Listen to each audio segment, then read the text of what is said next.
Have you ever watched two dogs tumbling around at the park and just felt that sudden, sharp spike of panic? Well, welcome to this explainer. Today, we're decoding the wild, wiggly, and sometimes straight-up terrifying world of canine play.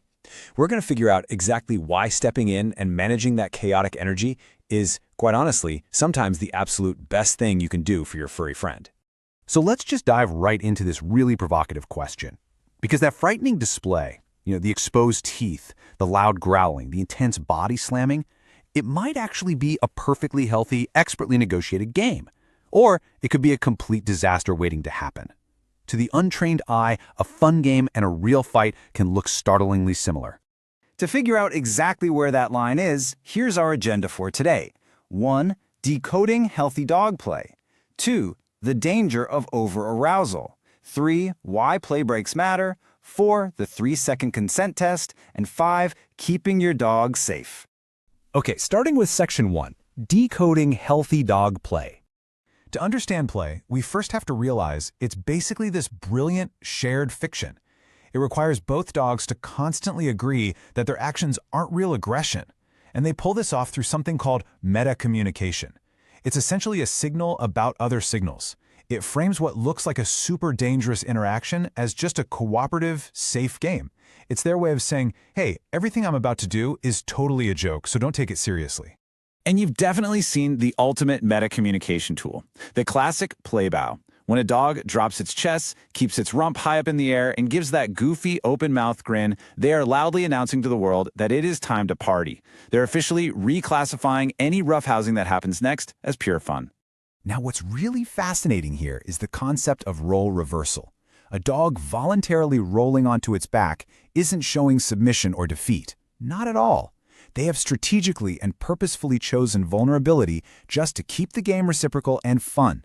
In healthy play, dogs will constantly trade places. Alongside that role reversal, you'll also see something called self-handicapping. And this is a true sign of brilliant canine social skills. It's when a large, powerful dog deliberately lies down to let a tiny puppy win. They are literally giving up their physical advantages just to make sure the game stays fair and enjoyable for their partner. Moving on to Section 2, the danger of over-arousal. Because what happens when that shared fiction breaks down? You really need to train your eye to see the difference between healthy movement and escalating movement. Healthy play is loose, it's bouncy, and it's deliberately inefficient. But when play curdles into something real, their movements completely change. They become stiff, fast, and highly economical. All those bouncy wiggles just vanish, replaced by this intense, quiet focus. You can think of over-arousal literally like a pot of water on a hot stove. As the dogs play harder and faster without stopping, the heat just rises. And without a pressure release valve to let some of that steam out, the heat just keeps climbing and climbing until it furiously, inevitably boils over. You can actually see this buildup mapped out perfectly on behaviorist Tarud Rugas's stress escalation ladder. Dogs try to warn us when the water's getting too hot. They start with low-level stuff, like suddenly scratching or lip-licking. But if those polite little signals get ignored by a relentless playmate, the dog is forced to climb higher up the ladder. They start stiffening up, showing the whites of their eyes, that whale eye, and eventually they prepare to defend themselves by showing teeth. And if that tension isn't broken, if the other dog simply will not listen, well, it leads to the ultimate and terrifying peak of that ladder, a bite. And usually, this happens because the overwhelmed dog felt they had absolutely zero other ways to create space and protect themselves. Which brings us to Section 3, why play breaks matter. How do we stop the pot from boiling over? This is the absolute core of this explainer. Play breaks aren't the end of a game. They are the vital, self-regulating mechanism that saves the game from becoming a fight. They are literally the pressure release valve that lets the steam out so the dogs can safely keep having fun. In beautiful, healthy, mutual play, dogs will naturally insert these micropauses all on their own. You'll see the classic full-body shake-off, like they're shaking off water. They might abruptly stop to sniff the ground or run to grab a quick drink. It's just a brief disengagement to reset their nervous systems and confirm, hey, we're still just playing, right? Notice how a dog might suddenly stop to sniff the dirt right in the middle of a wrestling match. To us, it totally looks like they just got distracted, but it's actually a super calculated, purposeful, calming signal. They are looking away to deliberately lower the temperature of the interaction. All right, Section 4, the The 3-second consent test. Because if the dogs aren't taking these breaks naturally, it is your job to step in.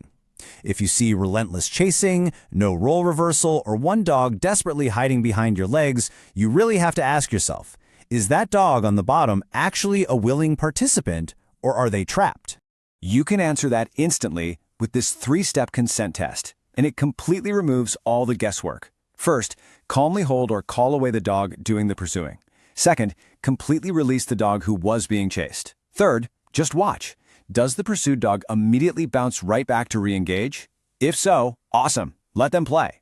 But if they shake off, avoid eye contact, and use that chance to just walk away, wow, you just did them a massive kindness by ending a game they were secretly hating. Finally, Section 5, keeping your dog safe. Let's cover a few hidden hazards so you can be proactive. Be hyper-aware of size mismatches. A massive dog playing with a tiny dog can spontaneously trigger predatory drift, where the big dog's prey drive just kicks in out of nowhere. Also, watch your flat-face breeds, like Frenchies, very closely. Over-arousal quickly leads to dangerous airway distress for them. And of course, always watch out for drapped toys or treats that can instantly trigger resource guarding.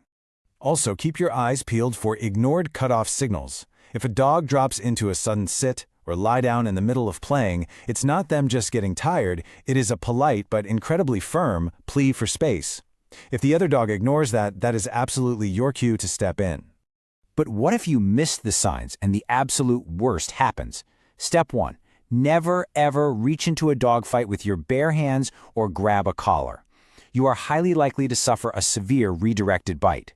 Instead, use a sudden loud noise, a spray of water, or wedge a physical barrier, like a baby gate or a piece of cardboard, between them to safely split them up. Understanding the complex language of dog play totally transforms you from a worried bystander into an empowered guardian. So next time you're out there, look for those beautiful bouncy play bows, watch for the role reversals, and above all else, remember the life-saving magic of a simple play break. Will you be ready to step in next time? Now that you speak their language, I bet you will. The real question is, what else are they trying to tell us when we aren't looking? Thanks so much for joining me for this explainer, and we'll catch you on the next one.